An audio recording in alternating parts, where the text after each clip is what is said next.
আসসালামু আলাইকুম। কেমন আছেন সবাই? আশা করি ভালো আছেন। দীর্ঘ ১৬ বছরের বিএনপি বাংলাদেশের জনগণের মাঝে অতি প্রিয় ছিল। একটি আস্থার বস্তু ছিল, একটি আস্থার দল ছিল। ৫ই আগস্টের পরে বাংলাদেশের জনগণের মাঝে বিএনপি একটি ঘৃণার পাত্র, ঘৃণার দল হয়ে দাঁড়াইছে। কিসের জন্য? আসেন আলোচনা করি। বিএনপি এখন চাঁদাবাজি ও সন্ত্রাসী দলে পরিণত হচ্ছে। হ্যাঁ, আপনারা ঠিকই শুনেছেন। শেখ হাসিনার পতনের পর থেকেই বিএনপি ও বিএনপির যে সকল নেতাকর্মী আছে ছোটখাটো, তারা বাংলাদেশে একটি অস্থিতিশীল তৈরি করছে। চাঁদাবাজি, সন্ত্রাসী, জায়গা দখল, টেন্ডারবাজি, নিরীহ লোকজনের বাড়িঘরে হামলা, এসব বিএনপির লোকেই করছে। দীর্ঘ ১৬ বছর আওয়ামী লীগ যে কাজ করছে, আওয়ামী লীগের পতনের পরে বিএনপি ঠিক একই কাজ করছে। বিএনপি যে সকল উচ্ছৃঙ্খল নেতাকর্মী আছে তারাই করছে। বিএনপির অবনতি আওয়ামী লীগের স্টাইলে হবে।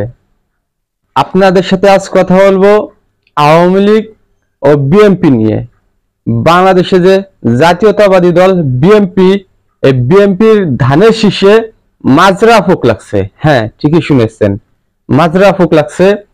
এই মাজরা ফুক যদি বিএনপির নেতাকর্মী না খেদায়, তাহলে দীর্ঘ ১৬ বছরের যে আন্দোলন সংগ্রাম, এই আন্দোলন সংগ্রামের ফল কিন্তু বিফলে যাবে। ধানের শীষে চিটা ধরবে। তারপরেই বিএনপির অবনতি নৌকার মতোই হবে। আমার পাশে দেখতে পাচ্ছেন ব্যারিস্টার সুমন। এই ব্যারিস্টার সুমন আওয়ামী লীগ নিয়ে, আওয়ামী লীগের নৌকা নিয়ে একটি কথা বলছিল। আপনাদের অনেকের খেয়াল আছে, আওয়ামী লীগের নৌকার ভিতর কাওয়া ঢুকছে। কাওয়া, এই কাওয়া খেদাইতে হবে। কিসের কাওয়া? দুর্নীতির কাওয়া, চাঁদাবাজি কাওয়া, সন্ত্রাসীর কাওয়া, টেন্ডারবাজির কাওয়া, আরো বিভিন্ন ধরনের কথা বলছিল। আসেন এই ভিডিওটি একটু শুনে আসি। ওই নৌকার মধ্যে কিছু কাওয়া ঢুকছে, কাওয়া বিদায় করার লেগে এই গোলমাল খাইছে। এখন কইতে পারেন যে কাওয়া কারা? কাওয়া হইল নামে কয় শেখ হাসিনা। শুনতে পারলেন ব্যারিস্টার সুমন কি বলল। যাই হোক, ব্যারিস্টার সুমনের সাথে আমি একটু ভিন্ন মত প্রকাশ করছি। সেটা হলো, বাংলাদেশের যে জাতীয়বাদী দল বিএনপি, এই বিএনপির যে ধানের শীষ, এই ধানের শীষে মাজরা ফোক লাগছে। এই মাজরা ফোকে ধানের শীষের গোড়া থেকে আগা পর্যন্ত রস চুষে খাবে।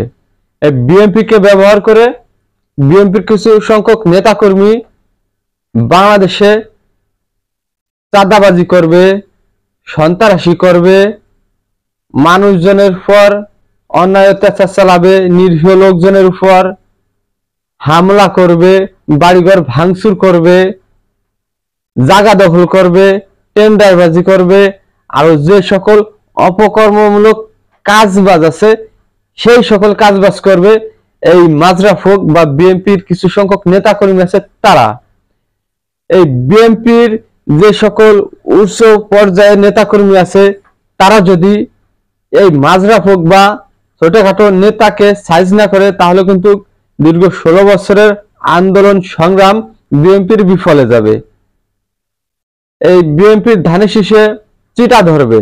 এই চিটা ধরার ফলে সকল কষ্ট বিফলে যাবে। একে তো আপনারা জানতে পারছেন বাংলাদেশে বিএনপির উপরে সব ধরনের খারাপ কাজের কথা আছে। সেই ক্ষেত্রে বিএনপিকে আরো কঠিন অবস্থানে যেতে হবে। বিএনপি নেতাকর্মীর ভিতর যে সকল ২ নম্বরের নেতাকর্মী আছে তাদেরকে ছাঁটাই করতে হবে। ওই ধানের শীষের ভিতর থেকে ওই মাজরা ফোককে বের করে দিতে হবে, ঔষধ স্প্রে করতে হবে।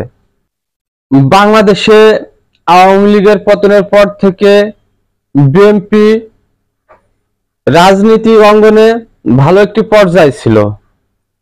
আসেন বিএনপি নিয়ে কথা বললে শেখ হাসিনার পতনের পরেই বিএনপির কিছু সংখ্যক নেতাকর্মী আওয়ামী লীগের নেতাকর্মীকে পুনর্বাসন করছে। আওয়ামী লীগের যে সকল নেতাকর্মী অপরাধের সাথে জড়িত, সেই সকল নেতাকর্মীকে বিএনপির নেতাকর্মীরা বাংলাদেশে আনার জন্য পায়তারা করছে। বিএনপির নেতাকর্মীরা আওয়ামী লীগের নেতাকর্মীদের দলে ঢুকাচ্ছে। এই বিএনপির নেতাকর্মীরাই এই ধানের শীষে মাজরাফক ঢুকাচ্ছে।